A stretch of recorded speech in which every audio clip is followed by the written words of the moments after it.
Hello student, standard 11th English medium, chapter number 1। और हमारा continue topic है uses of multimedia. उसमें हम लोग बात करेंगे आज एंटरटेनमेंट। लास्ट लेक्चर में हम लोगों ने बात की थी एडवर्टाइजमेंट, ठीक है। आज हम बात करेंगे entertainment. So multimedia is heavily used in the entertainment industry to develop special effects in animations and movies. Movies like Ice Age, Jurassic Park, Avatar will always be remembered for their special effect and animation. Means multimedia heavily किस में use हो रही है? Entertainment industry में। क्यों? क्योंकि जो उसके अंदर क्या होता है, स्पेशल इफ़ेक्ट और एनिमेशन होता है, जो छोटे बच्चे को और जो पीपल है, ठीक है, वो सारे लोग को क्या करता है, एक्साइट करता है, ठीक है, देखने के लिए। तो movies like Ice Age, Jurassic Park, Avatar, ठीक है, ये सब आपने देखी होगी। तो वो क्या, वो हम लोग को ऐसे याद रहेगी कि ऐसे नहीं, ऐसे भी अच्छी अच्छी मूवी है, ठीक है। So multimedia games are very popular among children and variety of these games are available either as CD-ROMs और online। मीन्स मल्टीमीडिया गेम्स है, ठीक है, वो अभी वेरी पॉपुलर है, ठीक है, एमंग चिल्ड्रन, ठीक है, मीन्स अभी चिल्ड्रन के अंदर वो बहुत पॉपुलर है। The variety of this games are available, ठीक है, तो बहुत सारी वेराइटी है गेम्स की अवेलेबल है, ठीक है, किसके अंदर, CD रोम्स और ऑनलाइन भी है और CD के अंदर भी है। So with availability of a lot of gaming software program for individual और ग्रुप्स। मीन्स गेमिंग सॉफ्टवेयर है, ठीक है,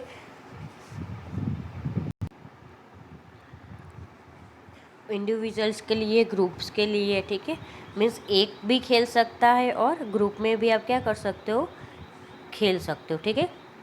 तो वो जो सॉफ्टवेयर वाली गेम्स आ गई है, उसकी वजह से जो अभी रियलिटी जो वर्चुअल गेमिंग है, वो क्या हो गई है, अभी बंद हो गई है, ठीक है। और क्योंकि अभी सब लोग क्या करते हैं, ऐसे ऑनलाइन सब गेम्स खेलते हैं, ठीक है, जो अपने अपने घर पे बैठ के भी खेल सकते हैं, ठीक है, ग्रुप में खेलते हैं, ठीक है, लेकिन क्या कर सकते हैं, वो अपने अपने खुद के घर पे बैठ के खेलते हैं, ठीक है, ग्रुप में कंप्यूटर के ऊपर, ठीक है। तो जो वर्चुअल गेमिंग है वो अभी क्या हो गई है, रियलिटी हो गई है टुडेज की, ठीक है। So with usages of such software two players in different countries can play a game sitting on their computers. Means क्या है कि सॉफ्टवेयर का यूज़ करके दो प्लेयर डिफरेंट कंट्रीज़ में भी होते हैं, फिर भी क्या कर सकते हैं, अपने अपने वहाँ घर पे बैठ के कंप्यूटर पे क्या कर सकते, ग्रुप में गेम खेल सकते हैं, लाइक पबजी है, फ्री फायर है, लूडो है, ठीक है। उसके बाद बात करेंगे जर्नलिज्म। तो multimedia is use a lot in the field of journalism. There are many magazines and newspaper that are publish periodically. तो मल्टीमीडिया का यूज़ भी अभी किस में हो रहा है, बहुत ज़्यादा जर्नलिज्म में। तो बहुत सारे मैगजीन्स एंड न्यूज़पेपर है, ठीक है, जो पब्लिश होता है।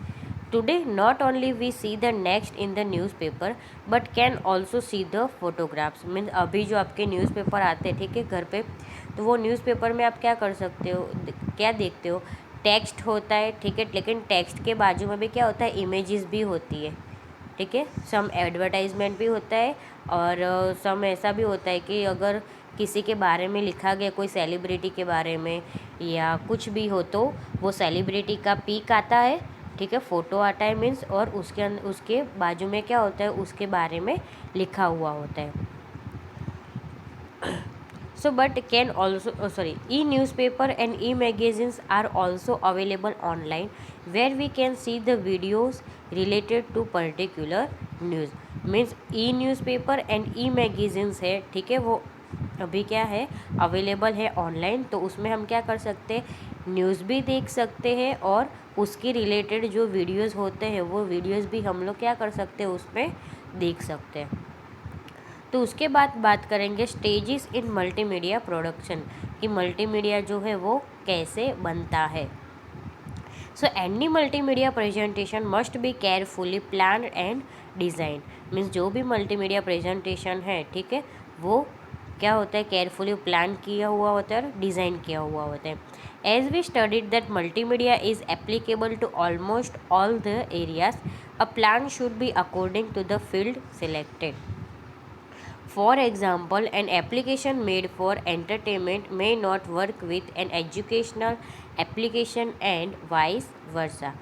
Irrespective of the field, the stages in multimedia production remain the same. Let us discuss the stages in multimedia production. ठीक है, तो कैसे बनता है हम लोग यहाँ पे बात करेंगे। First of all, research and analysis. So during the stage we need to find out about the audience, their skills, needs and qualification. तो फर्स्ट ऑफ ऑल हमको क्या करना पड़ेगा, जो मल्टीमीडिया बना सकते हैं, ठीक है, मल्टीमीडिया के अंदर जो हमको मीन्स हमको कोई वेबसाइट बनानी है, तो वेबसाइट के लिए वेबसाइट कैसे, जो ऑनर होगा वो तो खुद बनाएगा नहीं, वो क्या करेगा, जो थोड़े उसके कलीग्स होते हैं, ठीक है, उसको क्या करेगा, हायर करेगा, जो उसके हाथ के नीचे काम करेगा, ठीक है। तो वो क्या करेगा, उसको बुलाएगा, उसकी स्किल्स चेक करेगा, जो उसका क्वालिफिकेशन क्या है, लाइक ये सब, ठीक है, और फिर उनको क्या देगा, जॉब देगा, ठीक है। तो we should also gather as much information as possible about the content to be presented, ठीक है। तो उसके बाद क्या करेगा कि उसको जिसके बारे में वेबसाइट बनानी है, वो वेबसाइट के बारे में क्या करना पड़ेगा, कंटेंट क्या करनी पड़ेगी, शोधनी पड़ेगी, ठीक है, कि अगर वो किसके बारे में बना रहा है। अगर 11th है, ठीक है, हम लोग फॉर एग्जांपल ले लेते 11th है, 11th का स्टैंडर्ड का कोई एक सब्जेक्ट लेते हैं और वो सब्जेक्ट पे हमारी एक वेबसाइट बनानी है। तो वो सब्जेक्ट पे अगर वेबसाइट बनानी है तो हम लोग पहले क्या करेंगे, वो अगर हम कंप्यूटर सब्जेक्ट लेते हैं तो कंप्यूटर के अंदर आपको कौन से चैप्टर्स दिखाने, या फिर बायोलॉजी है या फिर केमिस्ट्री है, तो उसके अंदर क्या करना होगा कि जो हमको उसके अंदर आपका सिलेबस दिखाना है, ठीक है, तो वो सिलेबस सब हमको क्या करना पड़ेगा, इकट्ठा करना पड़ेगा, ठीक है। उसके बाद है स्क्रिप्टिंग और फ्लो चार्टिंग. सो स्क्रिप्टिंग और flow charting means deciding the flow of multimedia project. This is done by making a flowchart to show the main menu and the branching when a user selects a particular option. Means scripting और flow charting means क्या होता है कि multimedia project का जो flow है वो decide करता है, ठीक है। जो वो क्या करेगा कि फ्लो चार्ट का जो यूज़ है वो हम कैसे करेंगे, यहाँ पे कि एक मेन मेनू बनाएंगे मीन्स होम पेज पे, ठीक है। तो वहाँ पे हम लोग क्या करेंगे, ऐसे अगर चैप्टर सारे लिखे हैं तो चैप्टर नंबर 1 और उसका नाम लिखेंगे, चैप्टर नंबर 2 और उसका नाम लिखेंगे। तो वहाँ पे क्या करेंगे, चैप्टर नंबर 1 पे क्लिक करेंगे हम, तो उसका रिलेटेड जो भी है, ठीक है, अपनी बुक में देखेंगे चैप्टर 1 है, उसका नाम है, और हमको 5th और 6th पेजेस के अंदर क्या दिया गया है, उसका सारा डिस्क्रिप्शन दिया गया है, ठीक है। तो वैसे ही यहाँ पे हमको क्या करना है कि अगर हम चैप्टर वाइज है, अगर हम 13th चैप्टर लेते हैं, ठीक है, तो अगर फर्स्ट चैप्टर पे हम लोग क्लिक करें तो क्या होना चाहिए, हमको फर्स्ट चैप्टर का जो भी डिस्क्रिप्शन है वो मिलना चाहिए। अगर 5th चैप्टर पे क्लिक कर रहे हैं हम, तो 5th चैप्टर का जो भी है वो डिस्क्रिप्शन हमको मिलना चाहिए। So, for example, if we were designing educational multimedia project on science for standard 11, the home page would display all the chapters name, ठीक है, देखो मैंने बात की इस हिसाब से। Selecting a particular chapter would display the explanation, exercise, test and other aspect related to the chapter. Means अगर हम चैप्टर पे क्लिक करेंगे तो चैप्टर्स पूरा डिस्क्रिप्शन जो हो चैप्टर का वो दिखाई देगा, ठीक है। उसके बाद उसकी जो एक्सरसाइज है, टेस्ट है, वो सारा हमको वहाँ पे क्या होना चाहिए, दिखाई देना चाहिए। Thus we can draw a flowchart starting with our main menu and then the sub pages that are linked with each other. तो हमको क्या करना पड़ेगा, यहाँ पे एक फ्लोचार्ट ड्रॉ करना पड़ेगा जो मेन मेनू से लेके उसके सब पेजेस तक हम लोग जो लिंक करने वाले वो सारे वहाँ पे मेंशन करने होंगे। उसके बाद है स्टोरी बोर्डिंग।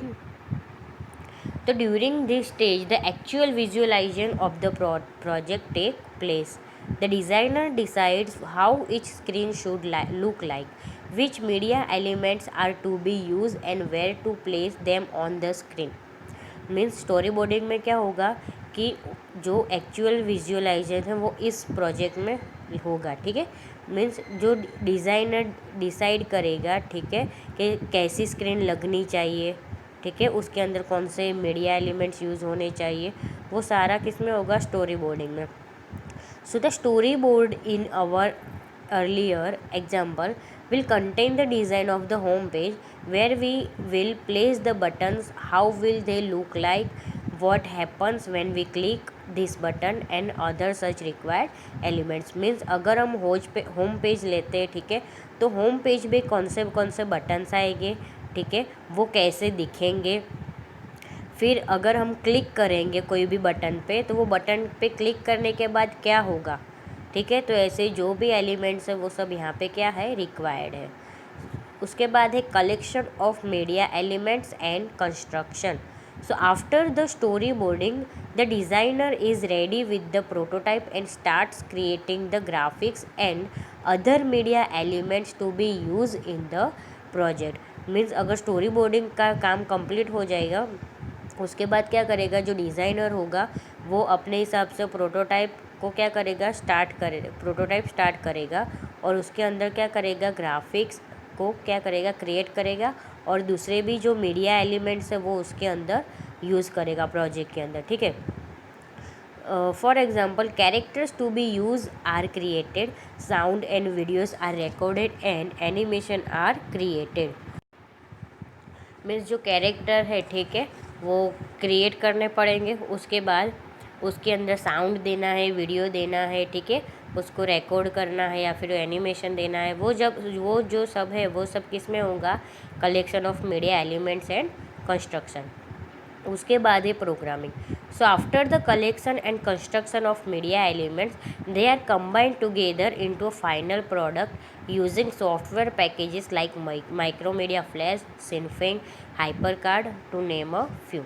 मीन्स उसके बाद क्या होगा, प्रोग्रामिंग के अंदर कलेक्शन होगा सब कुछ, ठीक है, जो भी डेटा है वो सब, और फिर मीडिया एलिमेंट्स को यूज़ करके उसका कंस्ट्रक्शन, मीन्स उसको क्या करेंगे, कंस्ट्रक्शन यानी उसको बनाएंगे।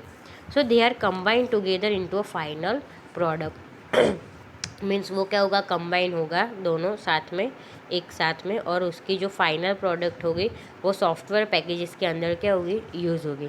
मीन्स यहाँ पे आपको सॉफ्टवेयर के नाम दिए गए हैं, मैक्रोमीडिया फ्लैश, सिनफिंग, हाइपरकार्ड और ऐसे कई सॉफ्टवेयर है जिसके अंदर आप प्रोग्रामिंग कर सकते हो।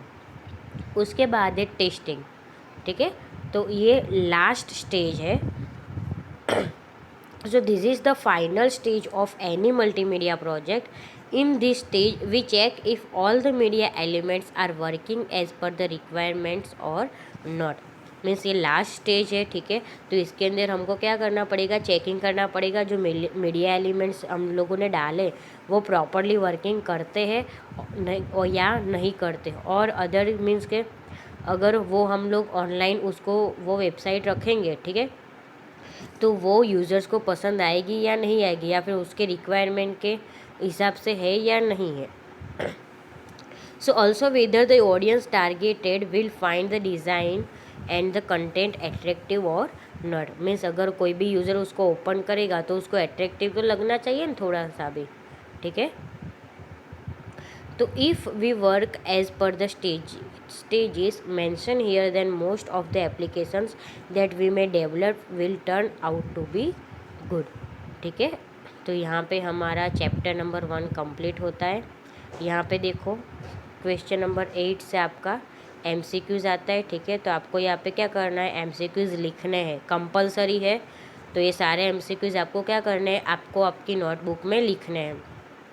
कैसे लिखने हैं, फर्स्ट ऑफ ऑल आपको क्वेश्चन लिखना है, ठीक है। क्वेश्चन के बाद आपके जो 4 ऑप्शन आते हैं वो 4 ऑप्शन आपको क्या करना पड़ेगा, यहाँ पे लिखना पड़ेगा, ठीक है। तो ऑप्शन लिखने के बाद एक लाइन छोड़नी है, किसके लिए, आंसर के लिए, ठीक है। आंसर मैं आपको बाद में लिखवा दूँगी, सिर्फ आप ये देख लो। मैं ऐसे इसको स्क्रॉल करके यहाँ पे थोड़ी देर स्टॉप करती हूँ, तो आपको क्या होगा, आपको लिखने में थोड़ी आसानी रहेगी, ठीक है। उसके बाद यहाँ पे 6 to 10 कंपलसरी है गाइस, इसलिए फिर से बोल रही हूँ, सबको लिखना है, ठीक है। अगर कहीं पे भी आपको प्रॉब्लम आ रही है, ठीक है, कोई टॉपिक नहीं समझ में आ रहा है, तो आप मुझे कमेंट में बता सकते हो, ठीक है, कि अगर आपको कोई भी टॉपिक में प्रॉब्लम है या कुछ समझ में नहीं आ रहा है, ठीक है, तो मैं आपको वहाँ पे समझा दूँगी।